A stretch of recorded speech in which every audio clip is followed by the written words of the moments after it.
And now, to continue on, join us for our final keynote, where Samir Šehić shares his journey from athlete to multi-million-dollar business leader and the skills and energy that fueled his success. Samir Šehić, a former professional basketball MVP and standout at Vanderbilt and Tulane, transitioned from sports to medical technology after a life-changing family event at 24. Since then, he's shattered sales records, earned Rookie of the Year, and applied his leadership and resilience to achieve extraordinary success. Please join me in welcoming Samir Šehić for this inspiring keynote.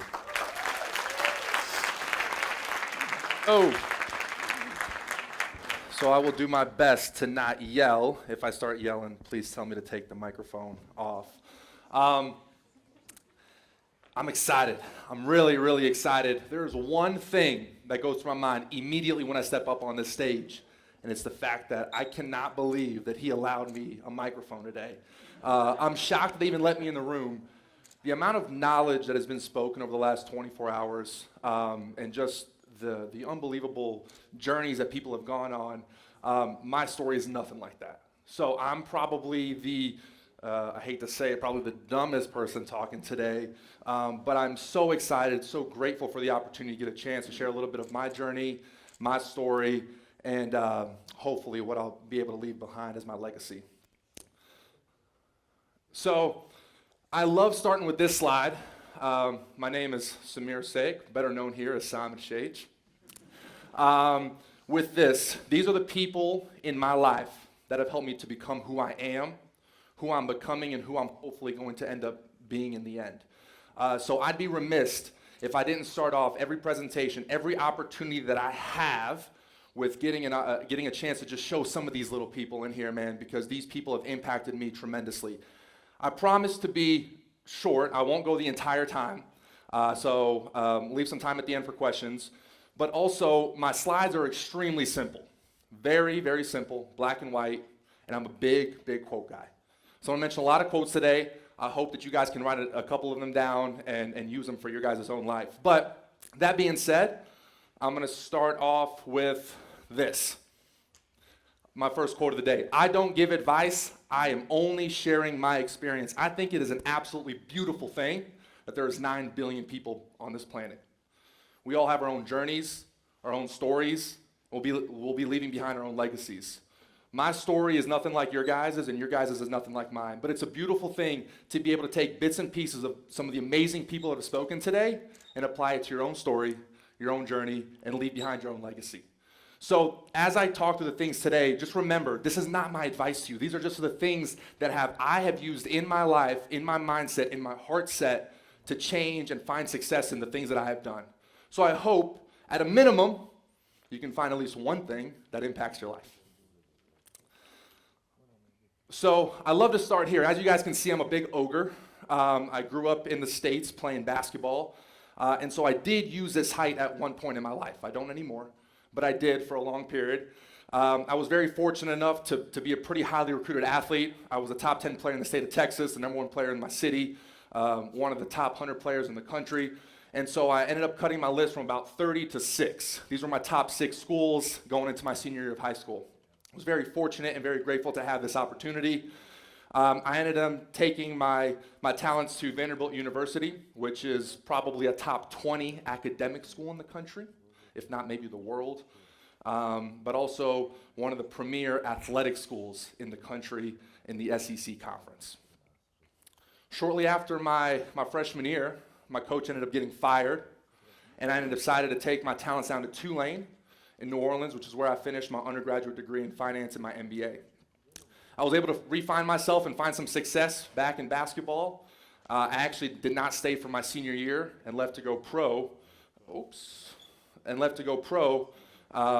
Here in Switzerland. Man, I was living out my dream. I was at the top of my game. I thought I was going to spend the next 10 years of my life playing the game of basketball, something I spent 15 years doing to get to this point. But I have to put this picture up, what you guys just saw. This was, for me, the pinnacle of my career.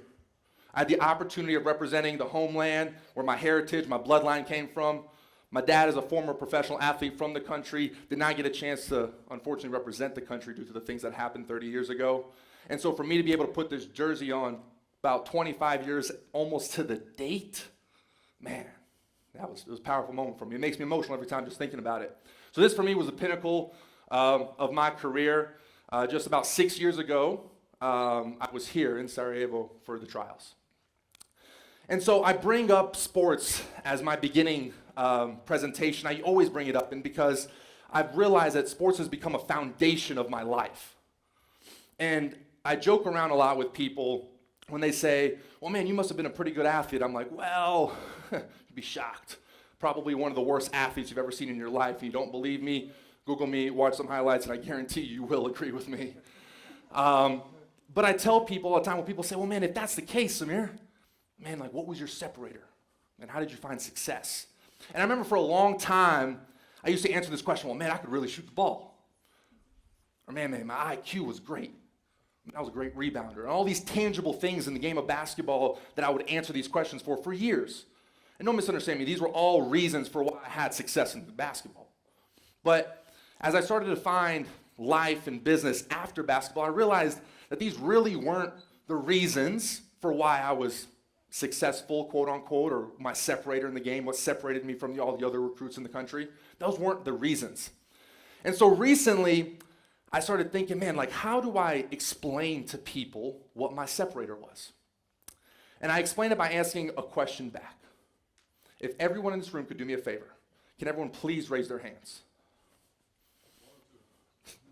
Can everyone do me a favor? Can everyone just go a little higher? See, what's interesting is everybody in this room raised their hand a little higher. Why didn't you guys rate the first time as high as you possibly can? See, at times, we don't get a second opportunity. We don't get a second opportunity to give everything you have. And see, when I played the sport, every opportunity I got, I didn't let slip. If I failed, it was because I failed. Not because I was allowed a chance to be like, oh man, well maybe tomorrow. No, tomorrow might not happen. So I did not allow those things for someone to say, hey Samir, we just need you to go a little faster today. We need you to go a little harder today. Hey Samir, we need you to go a little higher today. No. I control 100% of what happens. I will give you everything I have the first time around because there might not be a second time around. And I want to lead that into the next part. Oops. Here, blank screen. Well, they say, so Samir, of course, man, you played basketball. You played basketball, dude. If I played basketball too, I'd be passionate. I mean, you guys can see I'm a passionate person.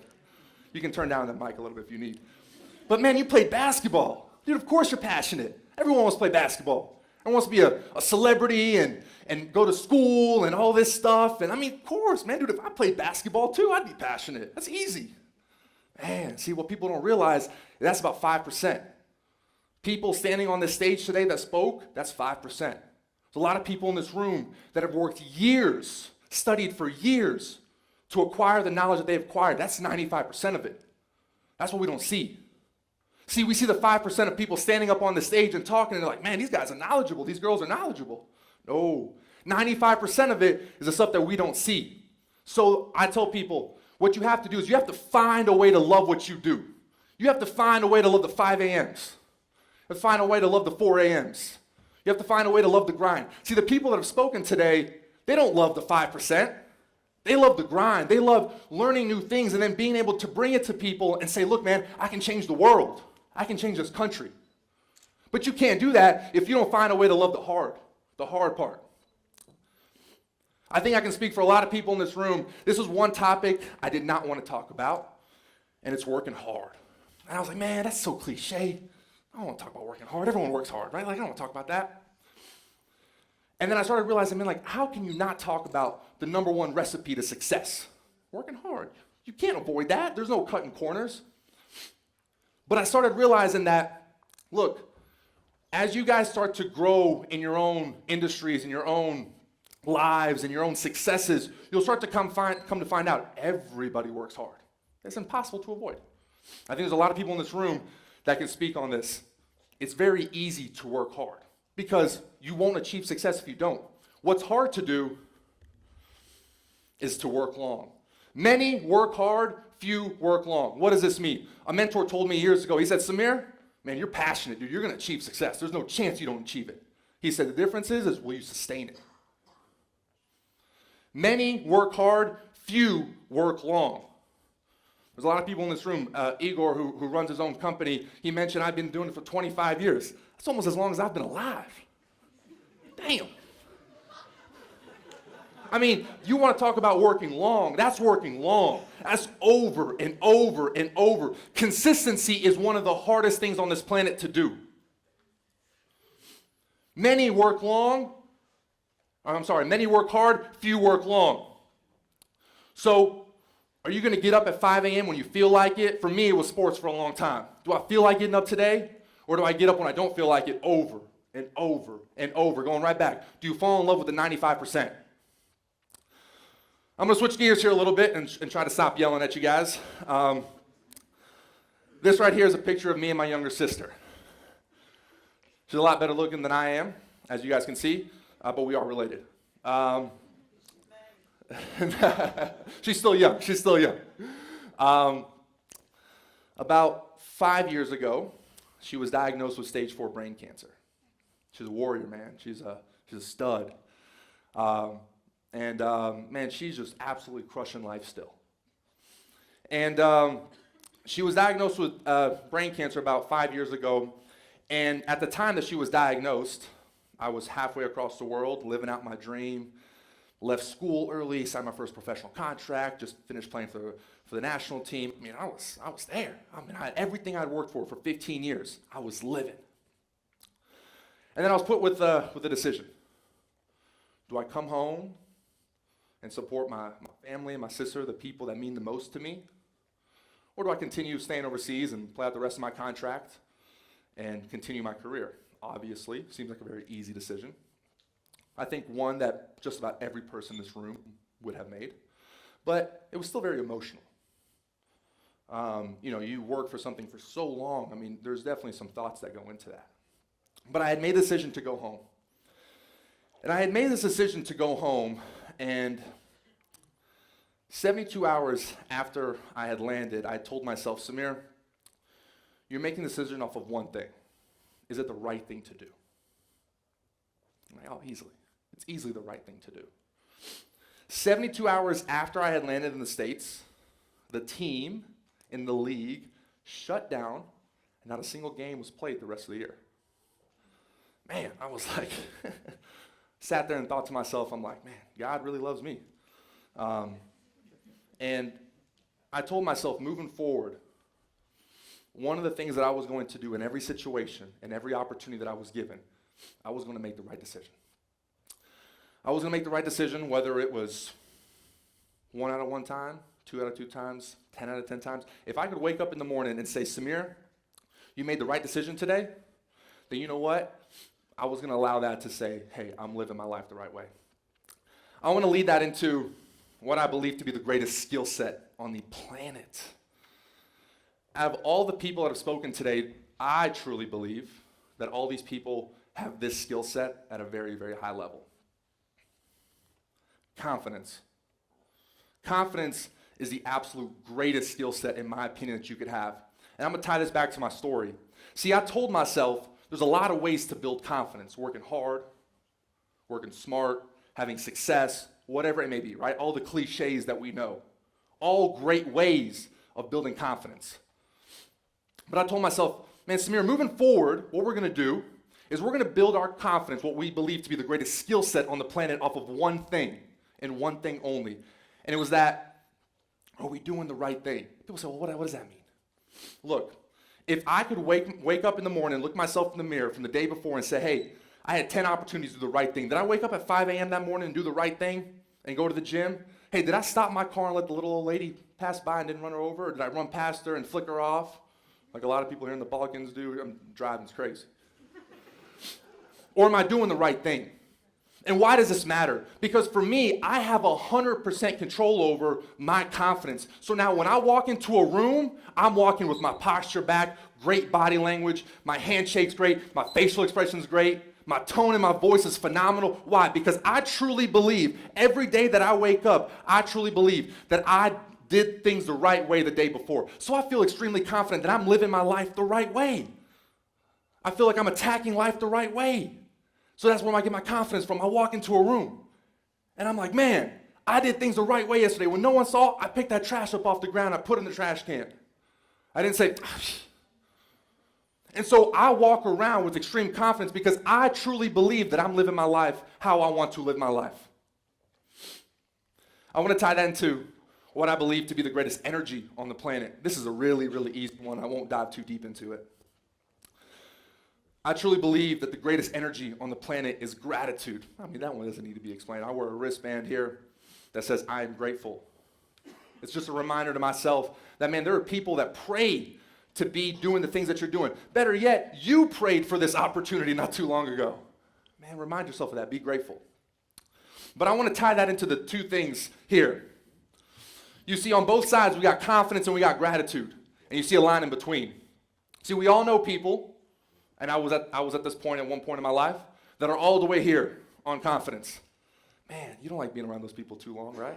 You're kind of cocky, always talking about themselves, this and that. Yeah, they got great posture, they got great tone, but man, you can only take so much of them. But man, we also got people on this side, they're just so grateful. Man, they're just happy to be alive. Man, you always gotta pick them up. I got a buddy like that, man. He's like, oh, man, I'm just grateful. I'm like, dude, come on, man, you're better than that. Come on. So I started telling myself, man, if I could combine what I believe to be the greatest skill set on the planet and confidence with the greatest energy on the planet and gratitude and try to walk that extreme fine line in everything that I did, man, I'd be a deadly person. Man, I would walk into rooms with extreme confidence, great tone in my voice. I would shake people's hands with a smile on my face. But then when I spoke, man, I would speak with extreme humility, extreme gratitude. Man, I would love on people. So that's one of the things that I constantly strive for. And then as I started doing that more and more in my life, I realized that, man, some of my favorite people in this world do this.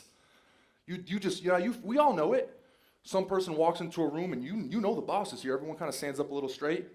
And you have this certain type of stereotype or this expectation of them talking, and then they speak. You're like, man, I love that person. Just grateful. So I want to bring this all together because I mentioned a lot of stuff here. And I want to just go through this one more time. I asked everyone to raise their hands and then go a little higher. Remember, man, your passion has to burn so deep that you might not get a second opportunity to go hard. You might not get a second opportunity to achieve your goals. Man, so take every opportunity you have like it's your last. Treat it like your last. Let your passion burn so deep that you don't let those opportunities slip. Then you have to find a way to love what you do. 95% of it is going to be tough, man. No one's going to see it. You're going to be by yourself. 12 p.m., 1 a.m., 2 a.m., waking up at 4 a.m. It's going to be tough. That's 95% of it. Ask any of the people that have spoken here today that are a lot more successful and a lot more knowledgeable than I am. That's 95% of it. So you have to find a way to love that part. As you guys start to find your own successes in the world and your own industries, you'll come to find out that everybody works hard. Everybody. It's the number one recipe to success. But working long, that's your next separator. Those are the people that are doing it year after year after year. Remember, it's very easy to achieve success. It is extremely difficult to sustain it. I then combine what I believe to be the greatest skill set on the planet in confidence, combining that with what I believe to be the greatest energy on the planet, and that's gratitude. I truly try to strive. When I wake up in the morning, I try to strive for, in any aspect that I do, how can I walk that extreme fine line of extreme confidence and extreme gratitude. Before I let you guys go today, and I open it up the field for questions, it was just mentioned in this last panel here what it means to have a mentor, what it means to talk to people that are in the field that you want to be. Just sending a simple email can change your life. We do not have to reinvent the wheel.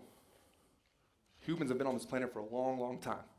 A lot of the things that we are trying to do are already out there. Now, we can't replicate everything like I talked about earlier. We all have our own journeys, our own stories, and we'll be leaving behind our own legacies. But the quickest way to a destination is to talk to someone that's already there. So what does that mean? Ask for help. asking for help changed my life. Simply getting on the phone, simply sending an email, simply reaching out to people and asking, how did you do it? What did you do? See, when I left sport, I spent 15 years being a quote-unquote dumb jock, not knowing anything about life, and I reached out and said, I gotta change my life, I gotta do something. I started reaching out to people, asking for help. I said, man, let me learn from you. How have you done it? What have you done? Tell me, what can I do? Want me to come sweep your office every single day just so I can talk to you for 5 minutes? That's a true story. Ask people for help. People like the people that have spoken in this room, it was mentioned earlier, they want to help. They want to help. That's why everyone's here. They want to help.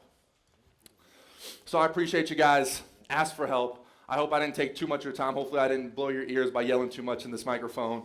But I appreciate you guys for giving me an opportunity to speak a little bit. Man, I'm super, super grateful.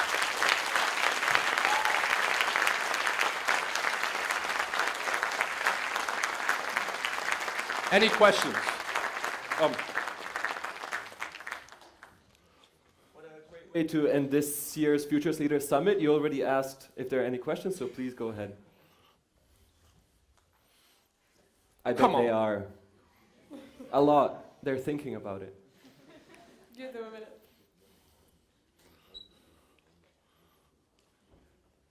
Here we have a question. Oof. So true story. I wear a size 18. If someone can do the change on that for European, I'd love to know. And I vividly remember sitting in the 7th grade, so you're what, 14, 13, and sitting in PE class with my feet crisscross applesauce. My feet were so big, my knees were up. And I remember thinking there, and God, I was thinking, oh my God, if this continues on this path, we're going to be wearing a 25 by the time it's all said and done. And I remember looking up to the skies and saying, God, if you hear me right now, can we stop it right here? Foot never grew since then. That's a true story. I wish I would have said it a little earlier. Another question?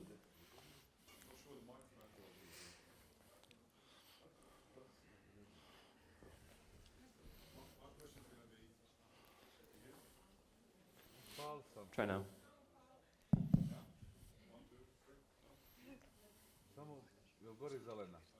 Now it is. You obviously spent a lot of time in Texas, and people have perceptions about Texas. Yes. I also had perceptions about Texas, people with guns, crazy people. Everything's bigger in Texas. My mind changed completely, so I spent a fair bit of time in Texas, and I took some colleagues here from Sarajevo with me to Texas.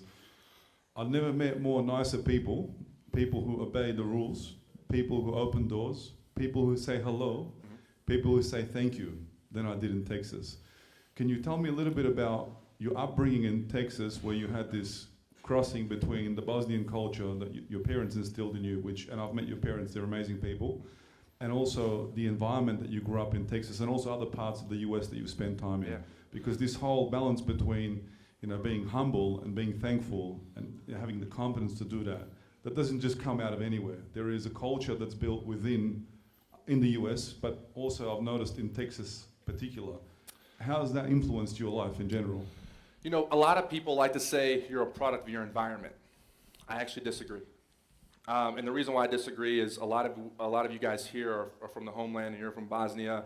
And if we all agreed that we were products of our environments, that only people from Texas would be a certain way, only people from Bosnia would be a certain way, I think, to answer your question most simply, I have to give the utmost love to my parents for raising me the way that I am. But also, more than anything, I think my experiences. I have the great fortune of, I've lived in probably 7 cities in the last 10 years, and one of the beautiful things that I've learned is that we are a lot more similar than we are different. I got an opportunity to live in China for just a tad bit. I remember walking down the street and people looking at me and taking pictures, and me thinking to myself, man, there's more people in this world that look like him than that look like me. And, right? And what that does is that humbles you to say that how close-minded we can be at times. How, we don't think in the bigger picture. We just live in our own bubbles. That was mentioned earlier too, right? So I think, one, obviously being in Texas, the Southern hospitality played a part. But for me, it was my family who was very worldly, kind of educating me on that, and then my own experiences of just getting an opportunity. The more people that I've met, the more people I've realized, man, I love those types of people. I love those types of people. I just love people, right? And so those experiences, there's stereotypes all over the world. You'll come to find out, man, we are a lot more similar in this world than we are different. And I'm telling you from the bottom of my heart, do not let anyone convince you otherwise. We are more similar than we are different, even though the world tries to separate us.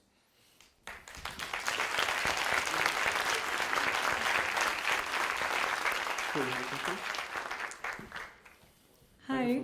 Oh, sorry, that was too loud. Over here. Thank you for your very engaging speech. So what I was wondering about is, because I didn't really pick it up, is about your current projects and career prospects. So maybe if you could tell us more about that, would be nice. Absolutely. So I'm currently in sales, if you couldn't tell. I love to talk. The question is, if people love to listen, still trying to figure that out. But I'm in sales. I currently work for a medical device company where we sell medical technology to hospitals. You know, the way I kind of go about my life is I'm actually changing my career here in about 2 weeks to a whole different part of the business. Same company, same thing, but just a different part of the business. I'm a really, really big believer in how you do anything is how you do everything, right? So when I played sports for a long time, it was a routine, waking up early, this and that. When I changed industries to business and now life and all these different things, nothing changed, just the things that I'm doing. So I'm currently in sales for a medical device company selling to neurosurgeons. As I said, in about 2 weeks, that's going to completely change to something different. So I believe, in my opinion, there's more experience that I can get doing different things, and I can find a way to hone in on the things that I feel like I'm good at. Man, you can apply that to any different industry, any different avenue. I mean, listen to all the people that have spoken today. So many different areas, but it almost seems like the same stories were given, right? So I try to embody that in just the things that I do. Here we have a question. On the left. I think Boyan's ready to hook you up with some killer shoes and to be his brand ambassador. I want to understand better what the Texans and the Louisianans and the Swiss and the Tennesseans have learned about, by meeting you, have learned about people of BIH beyond the fact that they can be very tall and excellent basketball players? That's a great question. And honestly, one that's probably never been asked of me. And I think I'm going to go back and probably repeat what I said earlier in the sense that I don't think that there's a lot of things in this world that I'm good at, but I think one thing that I am is I love people, you know? And I think you can't really fake that. I think in a period of time, people start to see that come out. And so for me, I get an opportunity in Texas where there's not that many Balkans. There are, but not a huge amount, to be able to represent a culture of people that are big, hairy. A lot of people here are good looking, but I'm not, and in the sense to be able to, man, I love on people. And so people have that feel of our people just being big lovers, right? My dad's a pretty big man himself, so he kind of he embodies those same things. So I would say that for me is just having people know that there's different parts of the world that are different.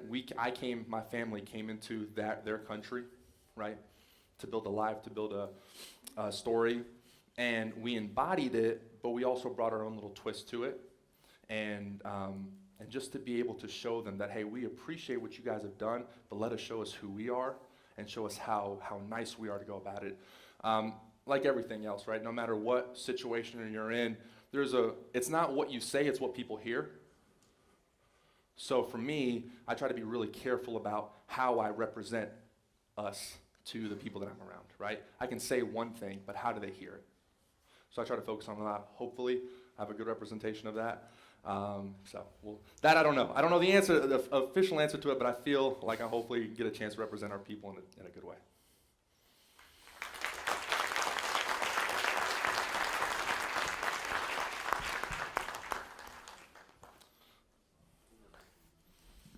Can we get the other mic? Well, thank you for this really inspiring talk. Great energy. I really enjoyed the part where you're talking about working along. I was the keynote this morning, and I think that one of the parts that I talked about was discipline, hard work, resilience, grit, and the importance of instilling that into the generation that is in front of us. Yep. I mean, in front of you now, and you're part of that generation as well. So I would love to hear your advice. I mean, when I talk about it, I might be out of touch. And I think that your generation needs to hear maybe from you of how do you talk about work long in the digital age? Yeah. Great question. If you haven't noticed by now, I almost answer every question with a quote back. I'm like obsessed with quotes. Like, it simplifies life for me in my head. My answer back to that is that it's interesting because the way I communicate that is if you do something for yourself, it can only get so far. When you do something bigger than yourself, your fire burns a lot harder, in my opinion. So for me, in my life, it was finding things bigger than myself. I come from a refugee family where my dad was 20 years old with a 6 months pregnant wife at the time, landed in the States with $20 in his pocket, didn't speak English, didn't have anybody, and was working 20 hours a week. And now I get an opportunity to be grown, to be raised in the States, and to sit there and be like, on the tough days, on the hard days, waking up at 5 a.m., I'm tired. Do you really feel tired? Man, like, think about what your dad went through. Think about what your family went through for you to put in this situation. So you can feel some type of way, but when you make it a little bit bigger than yourself, your fire burns a little harder, in my opinion. So I think we need to, as humans, find a way to, hey, we love ourselves. We love doing things for ourselves. But we need to find things that are bigger than ourselves, whether that be your family, your faith, whatever that may be. That burns a little harder on those tough days. So for me, it's finding that bigger piece. I'll just add this. So kids today see in social media, that's also part of the question, is in social media they see overnight success. They see a lot of things, a lot of accounts. You know, we have teenage daughters, and that's what they see. You know, that's what they're fed. Mm-hmm. I know the value of hard work because I was born a long time ago. I'm 47, so I just feel like maybe you are more able to speak to that of like, what you see on social media is an appearance, but the hard work that goes into that, and they say, why do I study? Because, you know, I can make a TikTok account and, you know, find a couple of dances that are cool and I'm gonna make money out of it. So how do we speak to children, and maybe that's a little off topic, but I think it's a really important one, especially with the younger generation. That's a great question because I sometimes debate if I could dance a little better, I'd be making a lot of money. You know, it's tough because for me, and being cliche and going back to it, guys, we can't cheat hard work. I mean, take anyone that's spoken today. I'm telling you, like, they say, another quote for you is, every overnight success just took 17 years. Right? So we see the 5%. I mean, there's people in this room that have spoken about their journeys. That's the 5%. The 95% you cannot cheat. And if you do, I promise you, someone else on the other part of the world is not. So here's the thing. I can't give you anything more inspirational other than the fact that you have to care enough and be passionate about your own life to go and make a difference. Like, I can sit up here and talk to you about it, but I can't go do it for you. You have to be willing enough for yourself, for your family, for whoever you love, for whatever you love, to be able to get up and let that fire burn inside you. And if you don't, I promise you someone else will, and you will lose. You might not lose tomorrow, but at some point, someone will pass you up. And there's no other answer for that, in my opinion, other than that.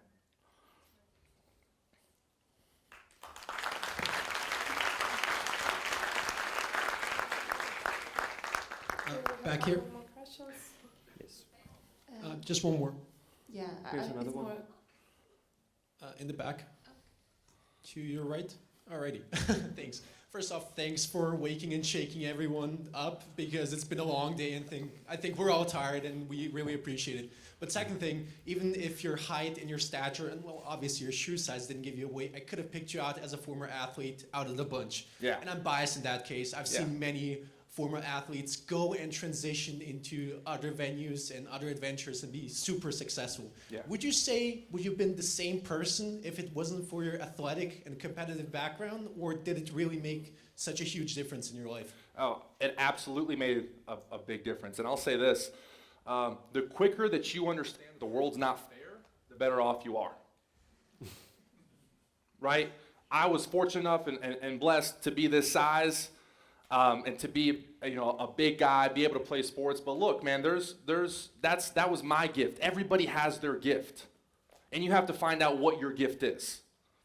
And so the quicker that you understand that life's not fair, and you take ownership of your skill set or whatever you believe to be your gift, the quicker you'll start to move on it. And so a lot of people, if there's one thing I hate, is I hate victim mentality. That's the biggest killer, in my opinion, in dreams. It's the biggest killer in just people, in my opinion. Man, the quicker you get out of victim mentality and into extreme ownership, and you figure out we all have gifts. I truly believe 9 billion people weren't put on this planet for no reason. So you have to find out what your gift is and hone in on it. And build on it and find your success.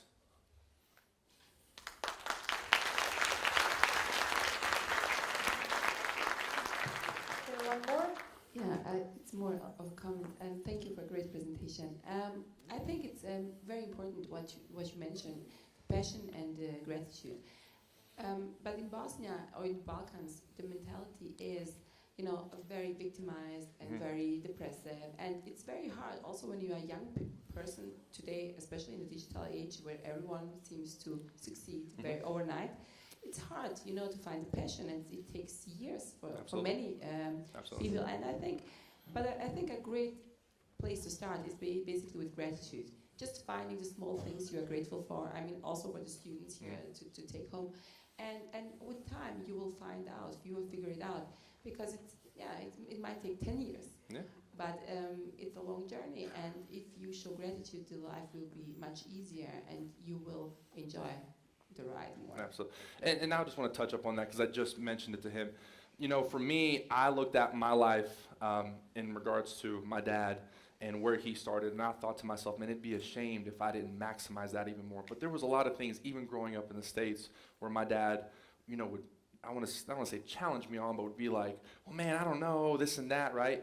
And I would have to come back and feel enough confidence in myself and my abilities to say, hey, look, I need you to trust me. I think I got this, right? So you have to figure out, for me, confidence is what I talked about, doing the right things. So I feel like, hey, man, if I do the things the right way over and over, I'll find a way to find success. So, of course, every situation is different. At the end of the day, no matter where you start, 100 feet below the ground or 100 feet above the ground, you have to take ownership of your life. That's the only way it'll change. We cannot wait for someone to drag us along. You guys are sitting in this room for that reason, because you guys are not waiting for someone to drag you along. You wouldn't be here on a Friday night and a Saturday night sitting in here if you're waiting for someone. So continue to build on that.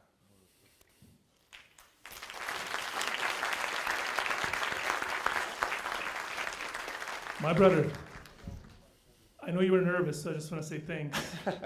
You did a great job on behalf of the board, which I'm part of the Beha Futures Foundation. Thank you. I want to just end, another question, I just want to say thanks. I'll leave a small comment, because reiterating why it's so important to connect the dots, to reach out to each other, and the power of reaching out. I was one of the lucky people he reached out to talk to when he was going through this transition and didn't know what to do. And I remember talking to him about it, like, why am I, because I followed him as a basketball player, also played basketball, loved basketball, moved to the US, and I was looking for Bosnians playing basketball, and obviously wasn't hard to find for him. And I remember talking, why is he reaching out to me? I know everything about him. I'm a huge fan. And then he was, but the roles were reversed, because he wanted to learn from me, because I made a career at that point in tech. And I remember, just thinking to myself, what a crazy serendipity, because I believe in that. Like, things happen for a reason, and then we connected, and we ended up talking. And then recently, we met. I was with Eddie in Houston. We talked, and just taking this moment full circle that you're now here, flew in from the U.S. to speak here, and then kind of really inspire the future generations of Bosnians, including all of us here, and myself too. I just want to say thanks. No question, but thank you so much for doing that. And best of luck, man. Thank you. Super grateful to be here. Wow.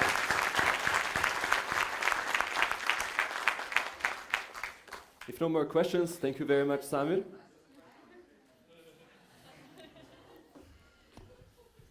Okay, so it took me a lot of courage to do this, so I believe you should consider yourself special.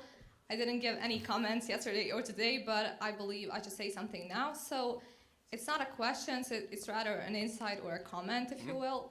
So I just wanted to thank you so much because you are an excellent speaker, so fair to say. And I loved your energy on the stage, and I believe you are truly the embodiment of the two things that you said today, so confidence and gratitude.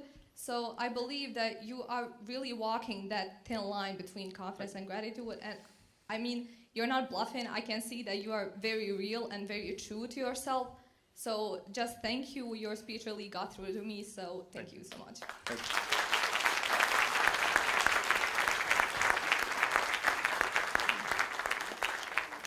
I also share the fact that amazing words were said from the stage and came from amazing speakers. Thank you very much again. Thank you, guys. Oh.